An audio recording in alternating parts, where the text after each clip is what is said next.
오늘 우리에게 주시는 하나님의 말씀 구약 이사야서 9장 1절에서 7절까지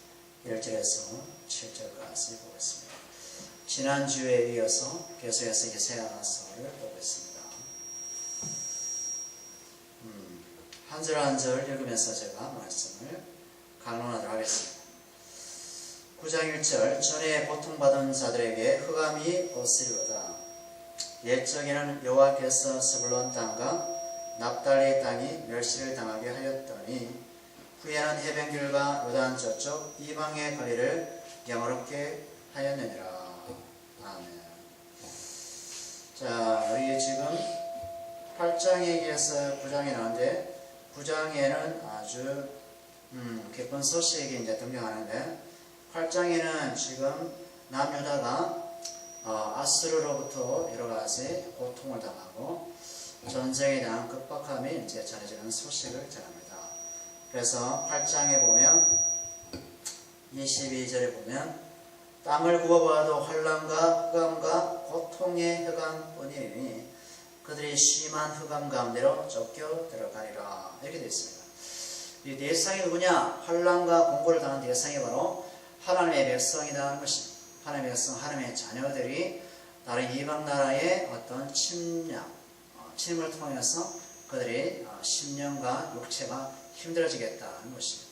흑암에 관한 그런 자로 하나님께서 이사야 선지자를 통해서 예언을 하게 됩니다. 하나님의 예언의 말씀은 다시 돌아오지 않습니다. 하나님의 말씀이 한번 선포되었으면 그대로 성취가 되기 때문에 인간의 어떤 말과 다릅니다.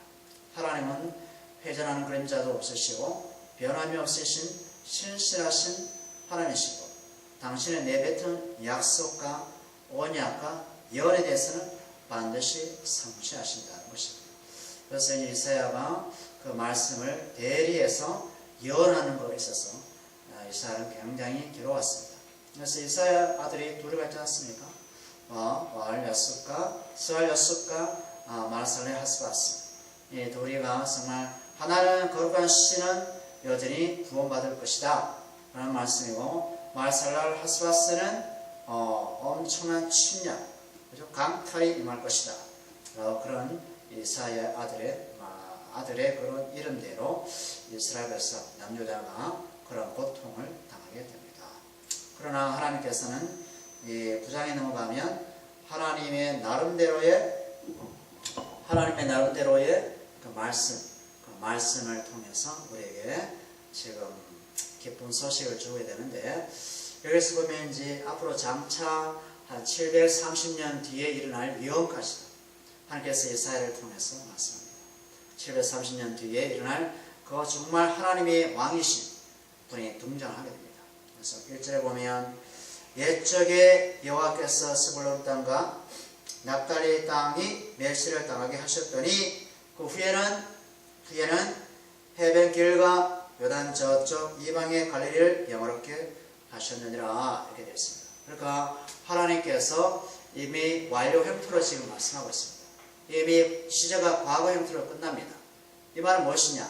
그렇게 만들어 주시겠다는 겁니다. 장래 갈릴리 땅을 영화롭게 하고 납달리 땅, 스불론 땅을 영화롭게 하겠다는 것이 하나님의 예언의 말씀이라는 것입니다. 그래서 여기 흑암이란 뭡니까? 흑암이 이제는 없다는 것입니다. 전에 8장 22절 보면 땅을 구워봐도 환난과 흑암과 고통뿐이다. 고통과 흑암뿐이다 라는 건데 9장의 1절에 넘어가면 이제는 고통받는 자에게는 흑암이 없다 이렇게 말씀합니다. 반대가 되는 것은 고통 가운데 있었던 백성이 이제는 흑암 중에 있지 아니하다. 흑암이 없다는 것은 뭐가 온다는 겁니까? 빛이 비치겠다는 것입니다. 그게 뭐냐면은 이방의 갈릴리를 영화롭게 하리라는 말씀과 같은 것입니다. 영화의 빛이 스불론 땅, 그 다음에 납달리 땅, 갈릴리 이방 지역이 비춰주겠다는 것입니다. 그래서 이 빛이 뭡니까? 빛은 죽음과 사망에 관한 생명의 빛이 그들에게 임할 것이라는 것입니다. 생명을 살리는 빛이 그 그 영혼들에게 임해서 그들을 사망에서 어둠에서 건져내게 한다는 것입니다. 그래서 어둠은 뭡니까? 하나의 상징적인 것을 볼 수 있겠죠.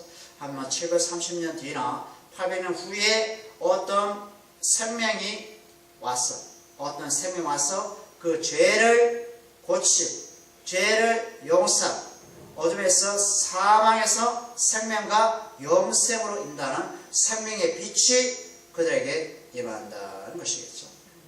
사망의 그들의 땅에 거하는 자들에게 영화의 빛이 어떤 하나님의 준비한 빛이 그들에게 임해서 그 영혼을 살려낸다는 것입니다. 얼마나 기쁜 소식이겠습니까? 예? 흑암에 있는 영혼들에게. 그죠? 그래서 우리 잠시 한번 마태복음 1장 볼까요? 마태복음 신약 1장 21절을 보면 늘 신약을 한번 살펴보면 이사야가 예수님 오시기 730년 전에 있지 않습니까? 마태복음 1장 21절 보세요. 아들을 낳으리니 이름을 예수라 하라. 이는 그가 자기 백성을 그들의 죄에서 구원할 자이십니다. 이게 바로 빛입니다. 이게 바로 구원의 빛, 복음의 빛, 생명의 빛이 바로 예수란 아이가 등장한다는 것입니다. 그래서 하나님께서 이사야 선지자에게 730년 전에 이미 이 남유다를 향해서 앞으로 구원자 이 대신 생명의 빛 대신 그리고 구원자 대신 그분께서 오셔서 저 이방의 관리를 영원롭게 하고 스불론 또 납달리 당 이방 나라를 영원롭게 해서 그들에게 죄를 사하고 죄를 씻어주고 그들에게 복음을 증거할 예수님 그 아기를 보내주시겠다는 그 말이 되겠습니다. 그래서 이 지금 BC 성경학자에 의하면 BC 733년에 아수르가 이스라엘 남유다를 침략해서 초토화시켜서 완전히 어둠의 그런 깊은 곳에 있었는데 이 어둠의 깊은 곳일수록 생명의 빛은 더 밝습니다. 그러니까 죄악이 관영한 그곳에 예수님의 그 빛이 더 밝습니다. 그래서 예수님이 이 땅에 오신 것은 의인을 불러온 것이 아니라 죄인을 불러서 회개케 해서 구원하기 위해서 이 땅에 오신 분이 바로 예수 그리스도. 그분이 바로 생명의 빛이다. 그래서 예수님은 오히려 죄인들을 찾아갑니다. 창기와 창녀와 세리와 그리고 불구사와 안진뱅이와 기머리와 그런 이스라엘 공동체에서 쫓겨난 자들을 가까이 갑니다. 그러나 종교 지도자는 피해갑니다. 예수님. 왜냐하면 자칭 그들을 의인이기 때문에 스스로 의인인 척 하니까 예수님은 그들을 의인시킬 필요 없는 겁니다. 왜냐하면 죄인이 아니라고 고백하니까. 오히려 예수님은 정말 나를 긍휼히 여겨 주시옵소서. 나는 죄인입니다. 라는 세리 찾아가고 나는 죄밖에 못 지었습니다. 라는 창기를 찾아가서 그들을 함께 어울려서 먹고 마시고 그들을 구원하는 그런 역사를 예수 그리스도께서 하시게 됩니다. 그래서 우리는 예수님은 저 어둠에 있는 영혼들에게 밝은 빛으로서 밝은 영생의 주로서 그들에게 찾아갔다는 것이겠죠. 네, 그래서 우리도 정말 예수님이 아니었으면 흑암 가운데 거하는 그런 이방인, 흑암 가운데 거하는 약속을 받지 못하는 그런 버림받은 자로서 우리는 살아갈 수밖에 없었다는 것입니다. 다시 우리 이사야서 9장 2절에 왔어요. 흑암에 맞은 백성이 큰 빛이 나오죠? 큰 빛 나오죠? 이걸 영화로 바꿀 수 있죠. 큰 영화로운 빛을 보고 사망의 그들의 땅에 거하던 자에게 빛이 비추다. 흑암, 죄 가운데 있는 영혼들, 사망 가운데 있는 영혼들, 마귀의 종들을 타는 영혼들, 사단에게 묶여있는 영혼들에게 뭘 증가한다? 빛이 이제는 임한다는 것입니다. 이걸 생명의 빛, 죽었던 영혼을 살리는 복음의 빛, 부활케 하는 복음의 빛, 어둠에서 살려내는 그 빛이 그들에게 임한다는 것입니다. 그래서 이 흑암을 성경에서는 죄라는 그런 표현도 자주 사용합니다. 우리 시편 107편 볼까요? 시편 107편 보시게 되면 흑암을 시편 기자가 어떻게 표현하는지 한번 살펴보겠습니다. 시편 107편 10절 보세요. 10절 보면 사람이 흑암과 사망의 그늘에 앉으며 공고와 쇠사슬에 매임은 하나님의 말씀을 거역하여 지존자의 뜻을 멸시하니라. 여기 11절 보세요. 말씀을 거역하며 하나님인 지존자의 뜻을 멸시하느라. 누가요? 10절에 흑암과 사망의 그늘에 앉아있는 자, 공고와 쇠사슬에 매인 자가 그렇다는 것입니다. 그러니까 하나님께서는 하나님의 말씀을 멸시하고 진주하신 우리 주님을 거역하는 자를 어디에 두신다? 흑암의 권세에 묶어두신다. 그 다음에 그 착고를 채워서 헤어나지 못하게 한다. 쇠사슬에 메어주시고 사망 가운데 여전히 두신다는 것입니다. 그러니까 이 세상은 바로 누구다? 바로 하나님의 말씀을 거역하고 우리 주님을, 지존자신 주님을 거역하기 때문에 이 세상은 사망 가운데, 슬픔 가운데, 고통 가운데, 비참한 가운데, 눈물과 슬픔 가운데 갈 수밖에 없다. 돈이 있으나 그 마음은 평강이 없다는 것입니다. 돈이 있으나 그들의 마음에 기쁨이 없다는 것입니다. 명예가 있으나 그들은 여전히 허기집니다. 허기져, 배고파. 뭔가 모르게 허기져. 그래서 자꾸 명예를 찾고 또 자꾸 명예를 찾고 이렇게 명예를 찾는 것이죠. 왜요? 그 마음 안에 심령이 허하니까 그들 속에 뭔가 평강이 채워져야 되는데 평강으로 채워지지 않으니까 뭔가로 자꾸 명예로 채우고 돈으로 채우고 목숨 육체로 채우는 그런 사람은 살아갈 수밖에 없다. 왜? 하나님의 말씀을 거역하고 우리 지존자신 주님을 멸시하기 때문에 그런 인생으로 살아갈 수밖에 없다는 것입니다. 그 다음에 빛에 대해서 한번 볼까요? 그들 집 사방의 땅에 빛이 비치는데 요한복음 1장 볼까요? 요한복음 1장 빛이 뭔가? 요한복음 1장 9절 볼까요? 요한복음 1장 9절 보면 자 9절 보세요. 자, 참빛 곧 세상에 와서 각 사람에게 비추는 빛이 있었나니 참빛으로 true light. 참빛, 빛도 여러 가지인가 봐요. 참빛, 그죠? 세상에 와서 각 사람에게 비추는 빛이 있었나니 10절 그가 세상에 계셨으며 세상 그로 말미암아 지은 바 되었을 때 세상이 그를 알지 못하였다. 이랬습니다. 그 빛이 세상을 창조했대요. 그 빛이 우주 만물을 지었대요. 빛이 인생을 창조했대요. 그런데 인생들이 그 빛을 몰라 보더라. 세상이 그 빛을 영접하지 않더라. 이런 것입니다. 바로 이게 세상이죠. 이게 태양이 빛이 아닌데 진짜 생명을 주는 빛, 영화로운 빛, 그것을 만나야 되는데 이 세상 사람은 그 빛을 멀리하고 살아가더라. 이런 것입니다. 그 다음에 요한복음 8장 볼까요? 요한복음 8장 12절 요한복음 8장 12절을 보면 예수께서 이런 말씀했으면 나는 세상의 빛이다. 예수께서 또 말씀하여 이르시되 나는 세상의 빛이니 나를 따르는 자는 어둠에 다니지 아니한다. 아멘. 예수님이 바로 세상의 참 빛이다 하는 것입니다. 그 참 빛인 예수님을 따르는 자는 어둠 가운데 있지 아니합니다 라는 것입니다. 어둠 가운데, 그죠? 생명의 빛을 얻는다 이렇게 말씀합니다. 그러면 예수님의 세상의 빛인데 예수님을 영접하지 않은 자는 어디에 있다? 어둠 가운데 여전히 다니고 있다. 것입니다. 생각도 어둡고 마음도 어둡고 판단도 어둡고 행동도 어둡고 모든 것이 어둠이라는 것입니다. 그럼 어두운 가운데서 프레쉬도 없고 그죠? 그 다음에 가금도 없으면 캄캄하지 않습니다. 캄캄해요. 그러면 어디로 갈지 알 수 없어요. 넘어지고 자빠지고 그죠? 돌부리에 취해서 넘어질 수도 있고 그죠? 앞으로 캄캄한 칠흑의 밤은 갈 수 없습니다. 그 칠흑의 밤에 빛이 비칠 때만이 그 빛을 보고 그죠? 달의 빛을 보고 우리가 걸어갈 수 있지 않습니까? 그처럼 생의 빛 되신 예수님을 영접한 자는 예수님의 말씀대로 쫓아가게 되면 그 마지막은 영원한 곳, 바로 천국이 된 줄 믿습니다. 우리에게 바로 이 천국이 우리를 기다리고 있다. 말라기 우리 마지막 우리 구약의 시대에 말라기 4장에 보면 말라기 4장 1절을 보면 우리를 예수를 어떻게 얘기합니까? 의의 태양이시다. 이렇게 의의 태양. 태양은 태양인데 무슨 태양? 의의 태양이라고 비유합니다. 태양도 예수님의 빛과 좋게 비교할 수 없어요. 예수님은 아주 영광이시니까 예수님 빛을 창조하신 태양을 창조하신 창조주신데 이 창조주와 태양과 비교할 수 있겠습니까? 없습니다. 그래서 비교할 수 없으니까 그나마 비교할 수 있는 것은 의로운 태양이다 라고 이제 우리가 이렇게 말씀을 볼 수 있겠습니다.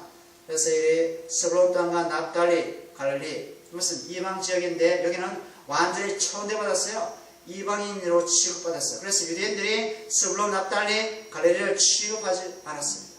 네? 그럼 볼까요? 마태복음 볼까요? 마태복음 4장 13절 보세요. 마태복음 4장 13절. 마태복음 4장 13절에 보면 나사렛에서 떠나 스불론과 납달리 지경 해변에 있는 가버나움으로 가서 사시니 14절. 이는 누구? 선지자 이사야를 통하여 하신 말씀을 이루려 하심이라. 아멘. 그러니까 예수님의 사역은 혼자 스스로의 사역이다, 아니면 말씀에 의거해서 사역이다. 말씀에 따라서 예수님은 성령을 쫓아 사역을 하셨습니다. 그래서 성령께서는 바로 예수님의 그 말씀을 이루기 위해서 성령께서 함께 하셨고, 또 예수님은 구약에 있는 약속의 말씀, 예언의 말씀을 이루기 위해서 그 말씀을 쫓아서 스불론 땅, 납달리 땅, 갈릴리 이방 지역에 가는 것입니다. 왜요? 영어롭게 해야 되기 때문에. 아멘. 본인이 세상에 빛이기 때문에 빛을 모르고 살아간 죄인들에게, 아멘, 죄인들에게 죄를 씻어내는, 죄를 용서하는 사죄 은총의 복음을 선포해야 되기 때문에 예수님은 이사야 말씀을 이루기 위해서 스불론 땅, 납달리 땅, 갈릴리 그 운동을 합니다. 그래서 예수님의 사역의 시초는 갈릴리에서 시작해요. 갈릴리 지역에서. 그러니까 사람들이 흘겨보지 않고 사람들이 정말 관심을 두지 않는 시골 촌골짜기, 그죠? 그런 바다 그 촌골짜기에 가서 그때부터 하나님의 사역이 예수님을 통해서 시작을 했다는 것입니다. 그러니까 세상에 보는 눈과 예수님 보는 눈과 하나님 보는 눈이 다르다는 것입니다. 하나님의 눈은 어디가 있다? 자기 백성에게 가 있어요. 그런데 세상은 어디가 있다? 자기 자신에게.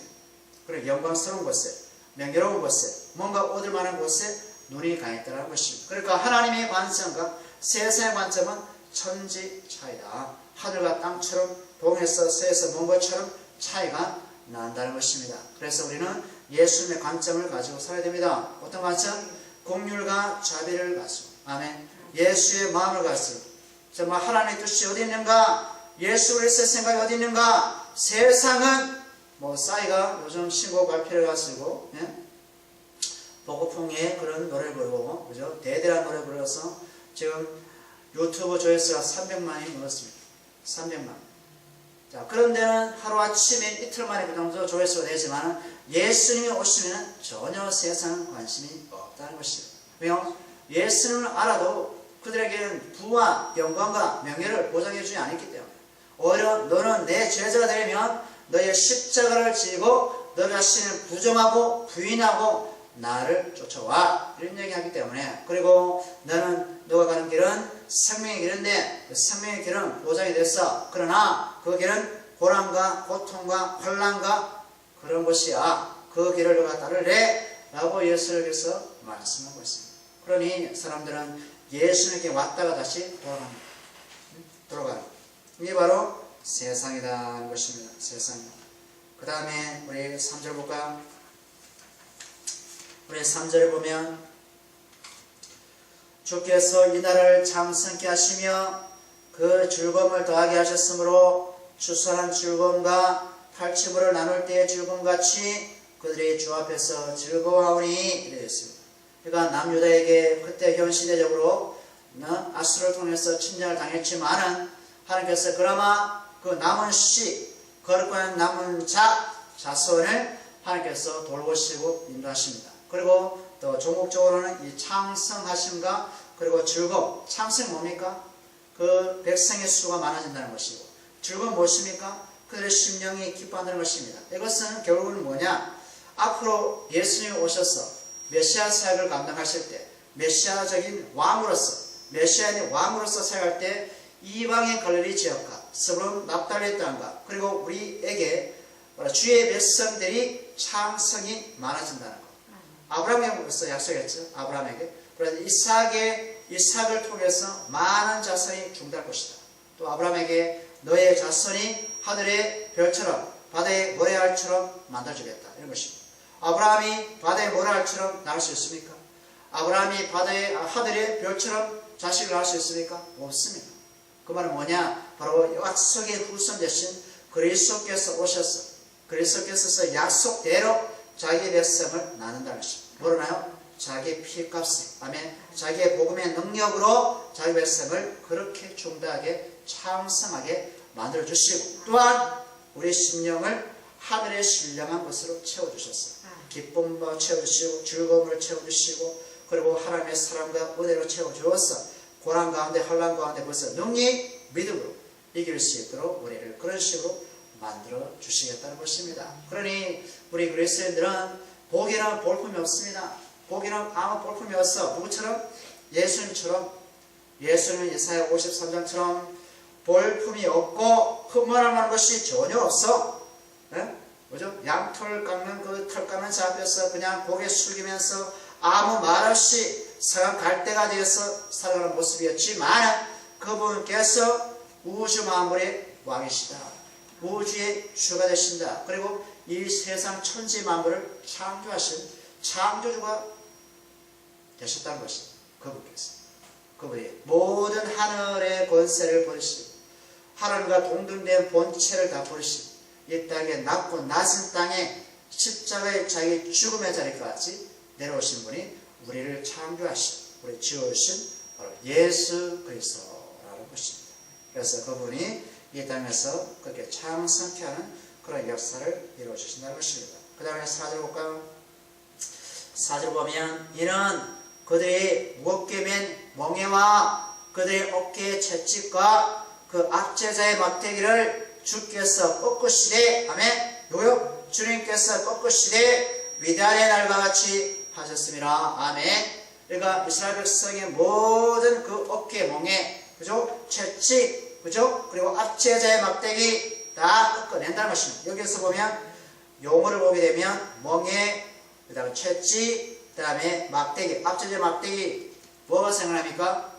하나의 종살이하는 사람, 노예 제도에 있는 사람 해당하지 않습니까? 그러니까 이것을 조금 신약적인 입장에서 보면 죄 가운데서 압제당하며 탈취당하며 그저 채찍에 맞으며 마귀에 종독하는 사람들에게 하나님께서 그 아들 대신 예수를 보내셔서 그 모든 멍에를 다 쓸어내리겠다는 거예요. 모든 멍에를 다 제거하고 채찍을 다 파쇄하고 그 십자가로 하나님의 백성들을 당신의 백성으로 삼아 주시겠다는 겁니다. 그 십자가의 능력으로 그렇게 만들어 주시겠다는 것이고, 여기 또한 보면 미디안의 날이 있습니다. 미디안 날. 이게 뭐냐? 이거는 기도원과 좀 관련이 있습니다.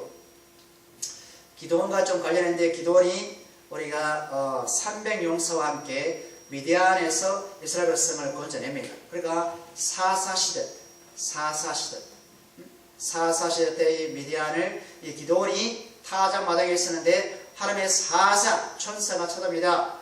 용사여, 이렇게 해요. 용사여. 기도원이 내가 무슨 용사입니까? 우리 집안 지파 중에 제일 작은데, 이렇게 막 따집니다. 그리고 하나님 살아계시면 이스라엘 백성을 이렇게 미디안에게 정복을 당합니까? 압제를 당하게 합니까? 핍박을 당하게 합니까? 라고 따지는 겁니다. 그래서 그 큰 용사여 하시면서, 그래서 하나님 살아계시면 나에게 보여주시오. 그래서 뭐 양털 갖다 놓고, 그리고 갖다 놓아서 뭐 이슬이 내리면 내가 확인하겠습니다. 이슬 내려주고 확인했고, 또 그 다음날 반대해 줬어요. 땅이 말라지게 했어요. 땅이 마르게 하니까 또 확인했어요. 그래서 이제 기도원이 사사로 이제 부름받습니다. 그런데 이 기도원을 읽어보게 되면 우리 사사기 한번 볼까요? 사사기 7장 볼까요? 사사기 7장에 보면, 자, 사사기 7장 2절 볼까요? 사사기 7장 2절 보면 여호와께서 기도원에게 이르시되 너를 따르는 백성이 너무 많은즉 내가 그들의 손에 위대한 사람을 넘겨주지 아니하리니 이는 이스라엘이 나를 거스려 스스로 자랑하기를 내 손이 나를 구원했다 할까 함이로다. 이렇게 합니다. 네? 그러니까 자기들이 너무 많아, 쪽수가 너무 많아. 기도를 따르는 쪽수가 너무 많아. 32,000명이 그래요. 쪽수가 너무 많으니까 너무 많은 쪽수를 갖고 가면, 군대를 갖고 가면 미달에서 자기의 힘으로, 자기의 군대의 기술로 우리가 비단에서 해방되었다. 그죠? 그죠? 앞뒤에서 풀려났다. 라고 할까봐 너무 많다는 것입니다. 그래서 사사기 7장 3절 볼까요? 이제 너는 백성의 귀에 외치르기를 누구든지 두려워 떠는 자는 뭐요? 길리앗 산을 떠나 돌아가라 하라 하시니 이에 돌아간 백성이 22,000명이요 남은 자가 10,000명이더라 이렇게 됐습니다. 남은 자가 32,000명에서 22,000명이 돌아가고 10,000명이 남았습니다. 10,000명. 누가 돌아갑니까? 두려워 떠는 자는 돌아가라 이렇게 됩니다. 족수가 많으면 소용이 없어요. 전쟁의 준비가 안 되고 두려워 떨고 하나님을 신뢰하지 않고 하나님을 의지하지 않는 자는 전쟁할 자격이 없다는 것입니다. 그냥 떠나가라는 것입니다. 마치 우리 가나안 땅을 정탐하기 위해서 이스라엘 12지파를 두령들을 뽑지 않습니까? 뽑아서 이 이스라엘 가나안 땅에 가서 정탐하고 오라 했습니다. 가니까 어때요? 자기들은 이 가나안 족속에 비해서 메뚜기 같아요. 메뚜기. 그래서 10지파가 우리를 죽게 쓰겠다 애굽으로 돌아가겠다 하지 않습니까? 뭐요? 갈렙과 여호수아 어때요? 옷을 찢어가면서 뭐요? 하나님이 이 땅을 우리의 약속의 땅으로 주었다. 너에게 믿음이 그렇게 없느냐? 하나님을 도대체 믿지 않느냐? 라고 이제 야단치는 장면처럼 믿음이 없고 두려워하는 자는 뭡니까? 하나님께서 38년 돌리면서 40년 돌리면서 다 죽입니다. 애굽에서 난 1세대 다 죽여요. 누구 빼고? 갈렙하고 여호수아 빼고. 갈렙하고 여호수아 빼고 다 죽여버려요. 그러니까 믿음이 없이는 약속의 땅에 들어갈 수 없다는 것입니다. 믿음이 없이는 전쟁에도 참여할 수 없다는 것입니다. 그래서 뭡니까? 그래서 이 하나님께서 테스트입니다. 테스트. 어떻게 테스트냐면 자 어떻게 테스트했냐면 자 4절 보세요. 여호와께서 또 기드온에게 이르시되 백성이 아직도 많으니 10,000명이 아주 많대요. 10,000명이 많으니 그들을 인도하여 물가로 내려가라. 거기서 내가 너를 위하여 그들을 시험하리라. 내가 누구를 가르쳐 내게 이르기를 이 사람이 너와 함께 가리라 하면 그는 너와 함께 갈 것이요 내가 누구를 가르쳐 너가 이르기를 이 사람은 너와 함께 가지 말 것이라 하면 그는 그들과 함께 가지 말아라. 이렇게 얘기합니다. 자 그러면 어디입니까? 자 어디입니까? 6절 보세요. 6절 보니까 손으로 움켜 입에 대고 물을 핥은 자의 수는 300명이요 그 외의 백성은 다 물을 꿇고 물을 마신지라. 이렇게 됐습니다.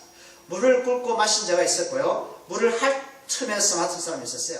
근데 핥은 사람 몇 명이야? 300명. 300명 빼고는 물을 꿇고 마신 자는 집에 다 보내라고 했어요.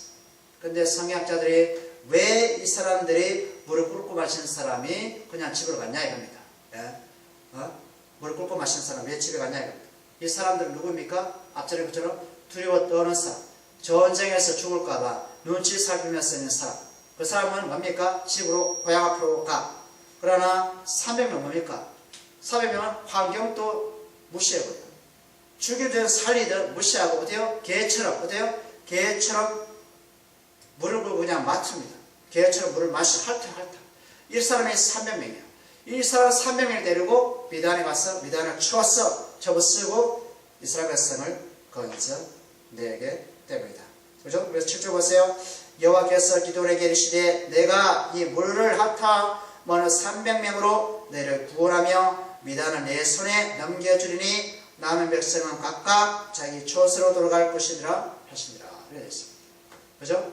그래서 하나님께서 이 미디안 손에서 이스라엘 백성을 건지는 방식처럼 앞으로 하나님의 아들 되신 예수님이 오셔서 어때요? 오셔서 미약하게 보이지만은 그분께서 그 제자들과 함께 아멘 12제자, 11제자 가로 유다는 베베라고 다르지만은 이런 제자와 함께 그런 사역을 감당하게 됩니다.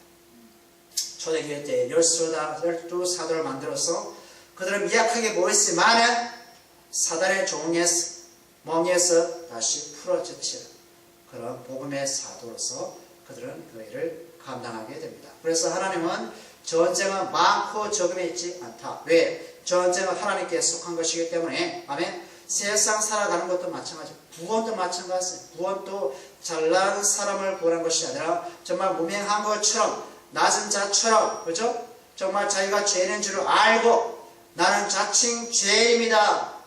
나를 떠나셔서 나의 집에 들어오기를 감당하지 못하겠나이다. 주여! 라는 백부장의 고백처럼 나도 수아의 시라도 있습니다. 주님, 주님이 내 집에 오셔서 내 한을 치료하지 마시고 말씀만 하시기를 원합니다.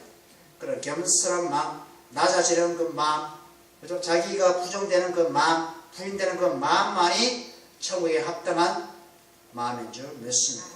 예, 그래서 이스라엘 백성이 두려워 떠는 사람을 다 보내고 오직 믿음 있는 사람, 아멘. 예수 그리스도를 믿는 사람, 아멘. 하나님을 신뢰하는 자만이 구원에 이를 수가 있다는 것입니다. 아멘. 그리고 이사야서 9장 다시 돌아오세요. 5절 보세요. 5절. 어지러이 쌓아놓은 군인들의 신과 피 묻은 겉옷이 불에 섭같이 살라지리니. 이렇게 됐습니다. 자, 그죠? 어지러이 쌓아놓은 군인들의 신과 피 묻은 겉옷이 불에 섭과같이 살라지리니. 이렇게 됐습니다. 이걸 뭐를 방문하겠습니까? 전쟁을 방문합니다. 전쟁. 그죠? 전쟁을 방문해요. 압박당하는 백성에게는 해방이 있지만 압제하는 자에게는 큰 재난과 패망이 임하는 것이 바로 5절에 대한 소식입니다. 그죠? 이것은 뭡니까? 마치 이것은 앞으로 임할 전쟁과 같은, 앞으로 마지막 종말 임할 전쟁과 같은 것을 연상케 하지 않습니까? 그죠? 종말 마지막 시대에 가서 이와 같이 5절에 무질서하게 쌓은 군인들의 신과 피 묻은 겉옷이 불에 섭과 같이 살라지리라. 됐습니다. 압제에 당하는 자에게는 뭐냐? 패망이 임하고 심판이 임하고 압제당하는 자는 받는 사람은 구원에 이르는 그런 기쁜 소식이 임하는 날이 곧 올 것이다 하는 것입니다. 그러니까 평강의 왕이시 예수님이 오셔가지고 아멘. 압제당하는 자, 그죠? 구속받을 자를 건져내시는 왕으로 점점 임하셔가지고, 그죠? 구속받은 자를 핍박하고 조롱하고 채찍으로 때리고 압제하는 자를 그들을 어때요? 예수님의 칼날로 그냥 다 무찌르고 마지막 그 하늘 나라를 이 땅 가운데 임하게 하신다는 것입니다. 우리 계시록 볼까요? 계시록 우리 16장 볼까요? 계시록 16장 보면 계시록 16장 12절에 보면 또 여섯째 천사가 그 대접을 큰 강 유브라데에 쏟으며 강물이 말라서 동방에서 오는 왕들의 길이 예비되었더라. 여섯째 천사가 대접이 마지막 심판인데 대접을 쏟았어요. 유브라데 강에. 그래서 동쪽에서 왕들인지 동방에 있는 오는 왕들의 길이 예비되었어요. 13절 또 내가 보매 개구리 같은 새 더러운 영이 용의 입, 짐승의 입, 거짓의 입에서 나온지라. 용, 짐승, 거짓의 자 이겁니다. 용은 뭡니까? 마귀죠. 그죠? 그리고 뭐 짐승은 마귀에 조종되는 국가 정부죠. 그 다음에 거짓선자는 뭡니까? 그 국가 정부 아래 속박당해서 거짓말을 내뱉는 그런 거짓 선자와 같은 거짓 선자에 비해서 더러운 귀신의 영, 더러운 개구리 영이 나오더라는 것입니다. 그 다음에 14절 보세요. 그들은 귀신의 영이라. 아멘. 누구요? 그들은 귀신의 영이라. 이 적을 행하여 온 천하왕들에게 가서 하나님이 곧 전능하신 이의 큰 날에 있을 전쟁을 위하여 그들을 모으더라 하는 것입니다. 그러니까 하나님을 대적하기 위해서 이 더러운 귀신의 영이 있는 이 마귀, 그죠? 그리고 이 짐승, 그리고 거짓 선자들이 사람들을 모아서 뭘 대해야 한다? 하나님을 대적하기 위해서, 하나님께 전쟁을 하기 위해서 모이더라 하는 것입니다. 15절 보세요. 보라 내가 도둑같이 오리니 누구처럼? 예수님의 도둑같이 오리니 누구든지 깨어 자기 옷을 지켜 벌거벗고 다니지 아니하라 이것입니다. 도둑같이 예수님 오시는데 누구든지 벗은 옷으로 벗은 몸으로 다니지 말라는 것이 무엇입니까? 엉망진창으로 살지 말라는 것입니다. 깨어서 기도하라는 것입니다. 깨어서 주님이 오실 것을 바라보라는 것입니다. 거룩을 지켜내고 영광 속에 살아갈 수 있는 그런 자가 되라는 것입니다. 정결한 신부처럼 살아가라는 것입니다. 이미 예수의 십자가 피로써 정결한 존재고 순결한 존재고 거룩한 존재이지만 그 삶 자체가 더러운 곳에 영을 설치 못한 곳에, 그죠? 그런 믿음에 대한 열매를 맺지 못한 곳에 살아가지 말라는 것입니다. 그죠? 예수님의 주신 그 의의 옷을 더럽히지 말라는 것입니다. 자기 옷을 지켜 벌거벗고 다니지 아니하며 자기의 부끄러움을 보이지 아니하는 자는 복이 있도다. 아멘. 그러니까 예수님이 우리에게 주신 의의 옷이 있지 않습니까? 예수의 옷을 입고도 세상의 옷을 입는 자처럼 살아갈 수가 있다는 것입니다. 우리가. 그죠? 세상에 그냥 그 정욕에, 세상의 육신에 그냥, 세상의 그냥 탐욕에 찌들어서 살아갈 수가 있다는 것입니다. 그렇게 살지 말라는 것입니다. 왜요? 주님이 도적같이 임한다는 것입니다. 그러니까 이 더러운 영, 귀신의 영 있죠?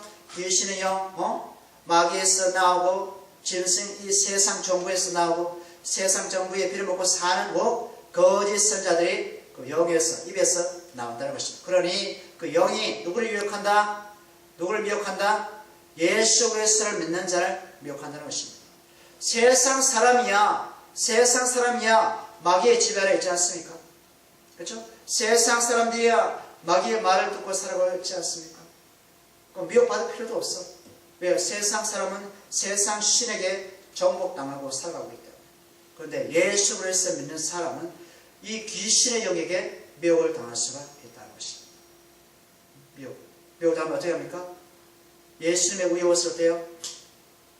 훌러당 벗는 것처럼 믿음이 없는 자처럼 살아갈 수가 있다는 것입니다. 그래 정신 차리고 깨어서 예수라는 것입니다.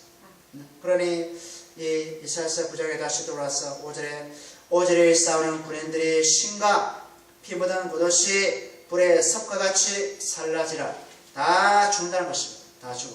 그러니까 하나님의 남겨놓은 잔을, 하나님께서 남겨놓은 백성을 압제하고, 그죠? 채찍으로 때리고 멍게로 메고 하는 모든 자를 예수님이 오셔서, 평강의 왕이 오셔서, 만왕의 왕이 오셔서 그들을 다 불러 살라버리고 자기 백성을 그 가운데서 건져내신다는 것입니다. 종말적인 그런 뉘앙스가 묻어 있습니다. 그 다음에 6절에 보면 이는 한 아기가 우리에게 낳고, 아멘. 6절입니다. 6절은 뭡니까? 9장 1절 있죠? 9장 1절 여기에 대한 뭡니까? 하나의 근거를 제시합니다. 전에 고통받은 자들이 흑암이 없으리로다. 옛적에 여호와께서 스불론 납달리 멸시당하지 않게 하셨더니 해변길과 요단 저쪽 이방의 관리도 영화롭게 하셨다. 근거가 무엇입니까? 바로 6절입니다. 한 아기가 우리에게 낳았다. 아멘. 한 아기인 예수님이 갈릴리로 오셨기 때문에 그들은 어둠이 더 이상 못한 것입니다. 그들에게 빛이 임하고 영광의 빛이 임하고 생명의 빛이 이제 임한다는 것입니다. 왜요? 한 아기가 우리에게 낳기 때문에. 그 다음에 한 아들을 우리에게 주신 바 되었는데 그의 어깨를 뭘 배웠다? 정사를 배웠다. 정사는 뭡니까? 권세, 통치, 권위입니다. 정세, 통치, 권위. 마치 뭐처럼 왕과 같은 존재가 뭡니까? 한 아기입니다. 아기. 그 다음에 그 이름은 기묘자라 모사라. 기묘자의 모사라. 이 말은 뭡니까? 이제까지 한 번도 이런 하나님의 모략과 지혜를 발견하지 못하고, 그죠? 한 번도 누구도 생각지 못한 것을 생각나게 하시고 일을 행하시는 분이 바로 기묘자여 모사라는 뜻입니다. 누구도 생각지 못한 것을 하나님께서 그 아기를 보냄으로 말미암아 이제는 이루어 가시겠다는 것입니다. 그게 바로 기묘자 모사라는 뜻입니다. 그 다음 볼까요? 그 이름은 기묘자 모사라. 그 다음에 전능한 하나님이시다. 아멘. 그분의 본체가 뭡니까? 원래는 하나님이시다. 아멘.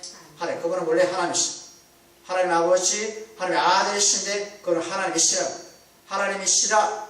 영존하신 하나님이시라. 아멘. 영원히 계셨다고 영생하시는 분이셨고 이 우주 만물이 만들기 전에 전부터 이미 계셨던 분이 바로 그 아기 예수랍니다. 아기 예수. 아멘. 아기 예수. 그 다음 영존하신 아버지라. 우리 히브리어 언어의 사고방식이 뭘까? 아버지라는 뜻이 뭡니까? 뜻이 있습니다. 부양자, 보호자, 돌보는 사람. 이게 바로 히브리식 사고의 아버지라는 개념입니다. 아비라서 아비 혹은 목자 같은 개념입니다. 아버지, 목자, 돌보는 자, 양육자 이런 개념이죠. 그죠? 그래서 이것을 가지고 따지면 안 되겠죠. 영존하신 아버지, 예수가 아버지냐? 이 말이 아닙니다. 이 말이 아니라 이것은 돌보는 자, 죄인들을 돌보는 자, 아멘. 그 다음에 양육하는 자, 그 다음에 믿음을 양육하는 자, 그 다음에 목자처럼 이끌어가는 자. 이게 바로 영존하신 아버지라는 개념입니다. 이것을 우리가 시편 103편 볼까? 우리 시편 103편, 우리 시편 103편 13절 보세요. 우리 시편 103편 13절을 보면 아버지가 뭐요? 아버지가 자식을 긍휼히 여김같이 누구요? 여호와께서 자기를 경외한 자를 긍휼히 여기시라. 아멘. 아버지가 자식을 긍휼한 처럼 우리 여호와께서, 여호와가 뭡니까? 여호와 이름으로 오신 분 누굽니까? 바로 예수님. 아멘. 여호와 이름 누굽니까? 예수님. 예수님이 우리를 돌보신다는 것입니다. 자기 백성을 돌보신다는 것입니다. 아멘. 누구처럼? 아버지처럼, 마치 아버지처럼, 목자처럼 우리를 돌보신다는 뜻이겠습니다. 그 다음에 평강의 왕이라고 할 것이나 평강의 왕, 우리 마음의 모든 죄를 다 사하시고 용서하시고, 그죠? 하나님과 우리의 죄 문제를 해결하시고, 이제는 하나님과 뭐요? 회복의 관계 속에 들어갔다는, 인격적인 관계 속에 들어갔다는 것입니다. 사랑의 관계 속에 들어가게 하신 분보다 평강의 왕이시다는 것입니다. 평강의 왕이시다. 자, 우리 평강의 왕에 대해서 우리 잠시 한번 살펴볼까요? 자, 우리 구약에 보면 선지서 말라기 앞에 있는 스가랴 보세요. 스가랴. 학계 스가랴. 말라기. 스가랴 9장 보세요. 스가랴 9장 9절에서 10절. 스가랴 9장 9절에서 10절 말씀. 자, 읽어보겠습니다. 시온에 따라 크게 기뻐할지어다. 예루살렘에 따라 즐거이 부를지어다. 보라, 내 왕이 내게 임하시리나니 그는 공의로우시며 구원을 베푸시며 겸손하며 나귀를 타시고 나귀 작은 곳 나귀 새끼를 타나. 이게 뭡니까? 신약에 그대로지 않습니까? 호산나 다윗의 자손이여 할 때 예수님 못 탔습니까? 나귀 새끼를 타고 오지 않습니까? 그 다음 10절 보세요.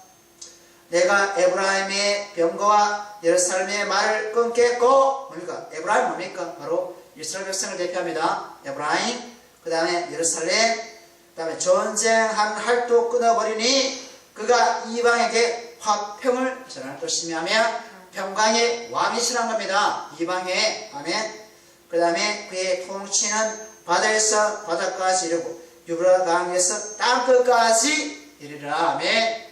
온 열방과 민족과 땅에서 땅끝까지, 하늘에서 하늘 땅끝까지 평강의 왕님에서 뭘 끊는다? 전쟁을 끊고 화살을 끊고, 그죠? 대포를 끊고 전쟁을 그치게 하는 왕이 곧 오신다고 스가랴 선지자가 예언을 하는 것입니다. 그래서 시온에 따라 기뻐하라, 예루살렘 따라 기뻐하라, 죄 가운데 있는 나의 백성아 기뻐하라는 것이죠. 기뻐하라.